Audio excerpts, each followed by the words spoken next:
कहानी शुरू होती है। बहुत समय पहले एक सुंदर राज्य था एलोरिया। वहां रहती थी एक प्यारी सी राजकुमारी एलिना, जिसे किताबें पढ़ना, पशुओं की देखभाल करना और सबकी मदद करना बहुत पसंद था।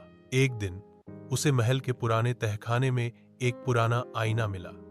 जैसे ही उसने उस पर हाथ रखा, आईना चमकने लगा और बोला, राजकुमारी एलिना, तुम खास हो। मैं हूं समय का आईना और मुझे तुम्हारी मदद चाहिए। आईने ने बताया कि समय की रेखा में एक गड़बड़ हो गई है। एक जादुई पत्थर जो समय को संतुलित रखता है, वो ड्रैगन नॉर के पास चला गया है। अगर वो पत्थर समय पर वापस ना लाया गया तो दुनिया से सभी तुएं और समय की धारा बिगड़ जाएगी। राजकुमारी एलिना ने बिना डरे कहा, मैं चलूंगी, लेकिन मैं लड़ाई नहीं चाहती, मैं समझना चाहती हूँ। आईने ने उसे एक चमकदार जादुई हार दिया और कहा, यह तुम्हारी रक्षा करेगा और याद रखना, सच्चाई और दया ही सबसे बड़ा जादू है। जंगल का सफर। राजकुमारी एलिना एक जादुई सफेद घोड़े पर बैठी और चल पड़ी रहस्यमयी जंगल की ओर।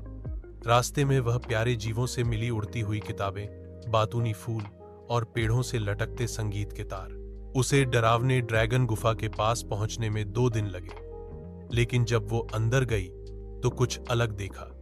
ड्रैगन नॉर रो रहा था। तुम क्यों रो रहे हो? एलिना ने पूछा।